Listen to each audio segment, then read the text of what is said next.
What's up, everybody? I am at a Chinese restaurant in Lima, and God, is it loud here. I hope you can hear me over the sound of horns and music and people.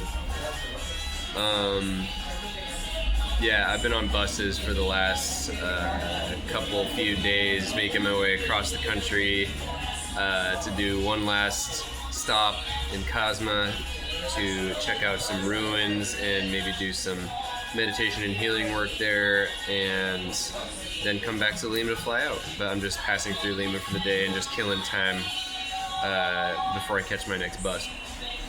So anyways, this isn't like normally really my wheelhouse, but I wanted to talk about just like observations about like decentralization, I guess, commercially here, which I think is really cool. Like two primary examples, one being markets. So instead of like having like a giant superstore like Walmart or Fred Meyer or Safeway or any of those like big grocery stores, instead anywhere you go, and same for like automotive or anything, any type of business, instead of having these big giant stores or centers, there's just these little tiendas and corner stores everywhere, which I think is really cool because it is clearly more like privately owned by small business owners.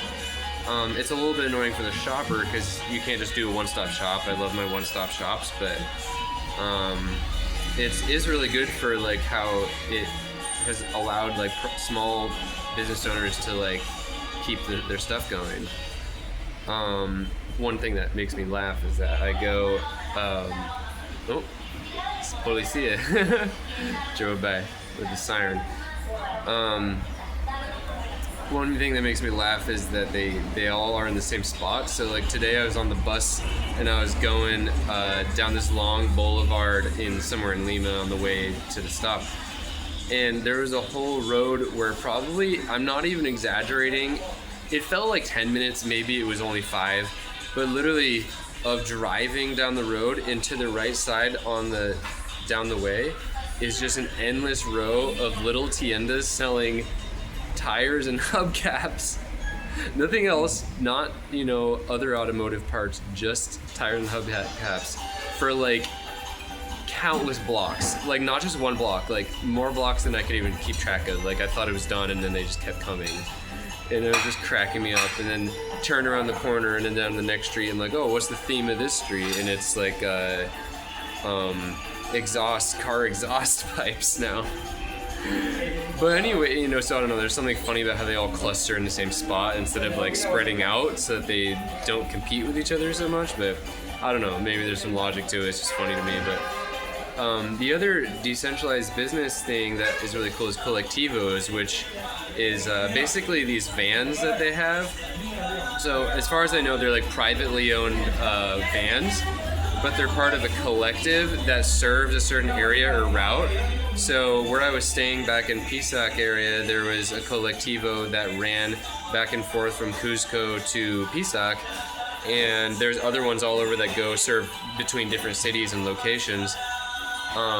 And the way they work is just like the van parks, and when it fills up, which usually only takes like 15 minutes, it leaves because there's a lot of people use them. So every 15 minutes there's a new van, it just fills up and leaves. There's no schedule, they just go all the time. They're super cheap, and again, it's like private owners allowed to just use their own van to do this thing, but as part of this public transit system. And I really liked it actually once I got used to how to work with it. I hope this music and all this shit here isn't too annoying. Anyways, I just think that stuff's cool, and honestly I haven't really seen hardly any homeless people here, especially compared to like the States, some places in the States. It's like really bad, so anyways, talk to you guys later. I cannot even. Literally, as I was just wrapping up that last shot and I was saying goodbye, and I was like, I hardly see any homeless people here. It's crazy, especially compared to Portland. And then I was like, okay, see you guys later. Literally, as I was doing that, this guy came up to me in the restaurant and asked me for money. I gave him a couple soles, like whatever. But it's just funny that I was saying that, and then someone approaches me for money. So, universe, funny synchronicities, I guess. I don't know what to make of it, other than yes, there are homeless people here. Clearly, I still would say I've not seen nearly as many as I do back at home, but there's still poverty everywhere. So, do what you can to help, and also have good boundaries. That's kind of the loving balance of it all.